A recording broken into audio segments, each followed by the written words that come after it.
Agora, eu queria te perguntar, assim, porque tem um outro aspecto também dentro dessa realidade é, acadêmica e na docência, que é muitas vezes a falta de humildade dos alunos, ainda que eles tenham essa postura e ainda que eles tenham. Eu não me lembro agora em qual texto você falou, se foi nesse do corno epistemológico ou se foi no outro da nota 8 que eu esqueci agora o título. Foi da nota 8. Mas você cita uma expressão que eu achei interessante também, é uma espécie de insurreição narcísica, né? Uma coisa assim, ou Sim. narcisista. Quer dizer, ainda há uma arrogância, ainda que haja essa postura de não comprometimento, uma postura que eu diria, você não falou, mas eu acho desrespeitosa com o professor, até porque ninguém está obrigado a estar ali na aula, então vai porque quer, ficar olhando para o celular o tempo inteiro. É um desrespeito consigo mesmo e com o professor, mas enfim, ainda assim é possível observar, e aí não apenas você falando no texto, mas eu durante o doutorado pude observar, uma arrogância, não somente epistêmica, de achar que sabe tudo, mas também na postura.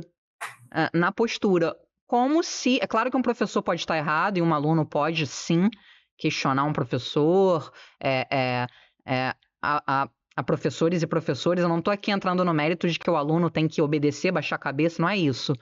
Mas é uma arrogância que transcende o questionamento saudável de algo que o professor vem a dizer que um aluno não concorde, ele não é obrigado a concordar com tudo. E isso eu pude observar no meu doutorado ao longo desses anos. Como é que é isso? Como é que é lidar ainda dentro desse cenário, onde você vê que o quórum cai significativamente quando você deixa de fazer chamada?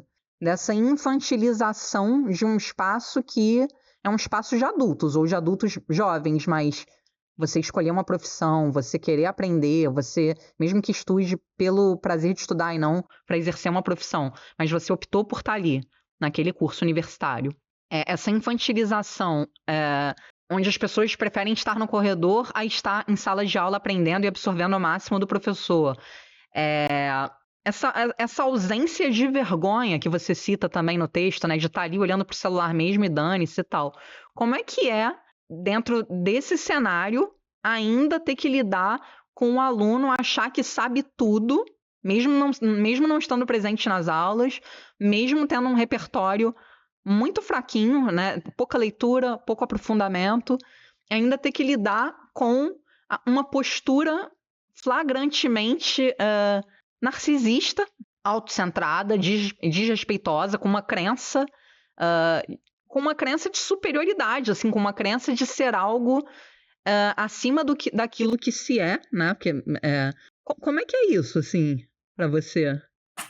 Só para introduzir quem não leu o texto, a Sally está se referindo a uma coisa que eu comento, que isso é uma coisa que acontece todo período. E é muito diferente do que eu via quando eu era aluno.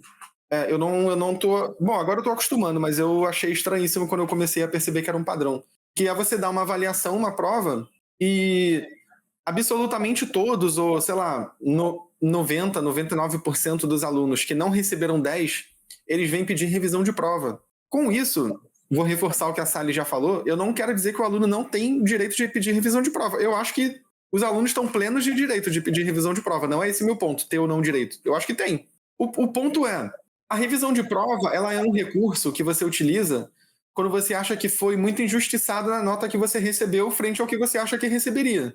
Então, por exemplo, eu estudei muito, eu fui em todas as aulas, eu, sou um cara que... Dedicado. eu li material, eu sou dedicado e tiro dúvida, interajo com o professor, sou um bom interlocutor na aula, não sei o quê. E ainda, eu tava achando que ia tirar um 10 e aí tirei um 6. É uma discrepância. O cara tirou quase metade do que ele acha que tiraria, né? Então eu acho que o recurso de revisão de prova ele é um recurso que, na minha cabeça, ele é utilizado para isso. Só que eu percebo que os alunos eles estão viciados em pedir revisão de prova, porque aí sim, eu arrisco dizer, eu também não sei, mas eu arrisco dizer que isso é uma mentalidade tanto geracional quanto é uma coisa do aluno de psicologia, que acha que o curso de psicologia é muito fácil. Ele acha que vai tirar 10 em tudo, entendeu? Porque ele sabe tudo. E isso eu tô falando do aluno médio que não vai na aula. É isso que me deixa...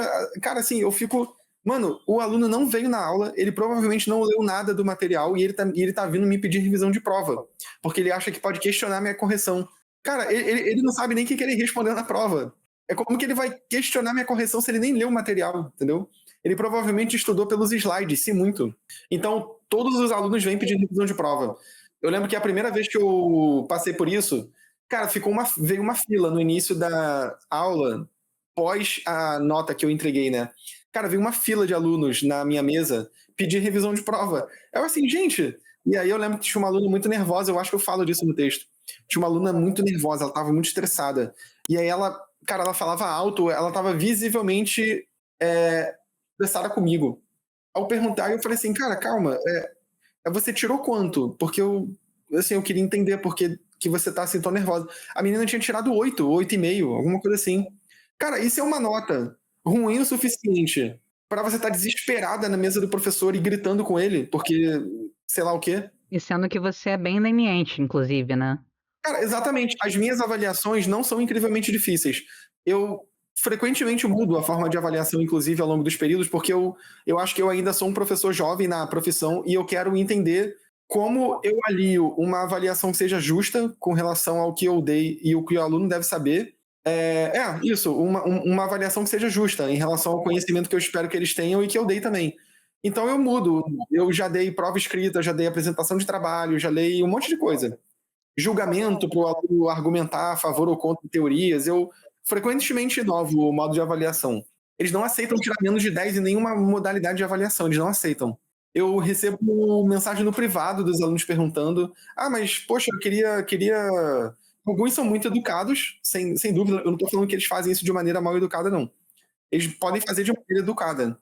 O ponto é, quando eu estava com graduação, o artifício da revisão de prova era tipo aquele recurso em jogo de videogame que você utiliza quando você está cercado de zumbi, aí você joga uma bomba nos zumbis para matar com todos eles. A bomba é um recurso limitado, então você tem que usar ele sabiamente. Só que os alunos acham que a revisão de prova é um recurso ilimitado. Se eles perdem meio ponto, eles já querem saber o que houve. Aí alguém poderia ouvir eu falando e falar assim também: não, mas espera aí. Então você está dizendo que o aluno ele não tem o direito de querer se aperfeiçoar e saber o que ele errou? Cara, olha só, eu me reservar o direito de falar o seguinte, ó, mano, conta outra. O aluno não tá curioso para saber o que ele errou. Ele tá Não é condizente com todo o comportamento ao longo do semestre inteiro, né? Exatamente, não é. O aluno que falta o período inteiro, cara, não vem no último dia de aula me falar que ele tá super interessado em absorver conhecimento agora, porque não cola, entendeu? O aluno, cara, olha só, uma turma de 40 pessoas, vem 6 pessoas. Digamos que 30 vieram me pedir revisão de prova. Ou seja, a maioria delas não veio na aula. Quase nenhuma aula. Aí você vai me dizer que essa pessoa está pedindo revisão de prova porque ela está muito curiosa e desejosa de aperfeiçoar os conhecimentos dela. Cara, não tá, entendeu? Claro que não tá. Claro que não tá. Não tem como argumentar isso. A pessoa quer questionar a nota porque ela acha que deveria ter recebido um 10. Pois é, então além dessa apatia cognitiva, dessa falta de interesse em se aprofundar no conhecimento pelo conhecimento e mesmo tendo uma visão utilitarista que fosse, se fosse, uma falta de interesse em ser bom naquilo que faz, junta isso com uma outra coisa, uma outra característica, acho que a gente pode até concluir falando disso, porque eu acho que é um grande paradoxo, a meu ver, né? O desinteresse total com a autopercepção inflada de que se é o bonzão e o desejo de ter um 10, sei lá, a indignação com um 8, que é uma nota boa, 8, né? A indignação, a suscetibilidade acentuada da indignação, ou seja, a capacidade de se indignar com cenários que não são dignos de uma indignação, no sentido de que é uma nota 8, 8,5. A prova não foi perfeita, nós não somos perfeitos, a aula não foi perfeita, a entrevista não é perfeita, então isso, a meu ver, é uma combinação que potencializa ainda mais o problema, né?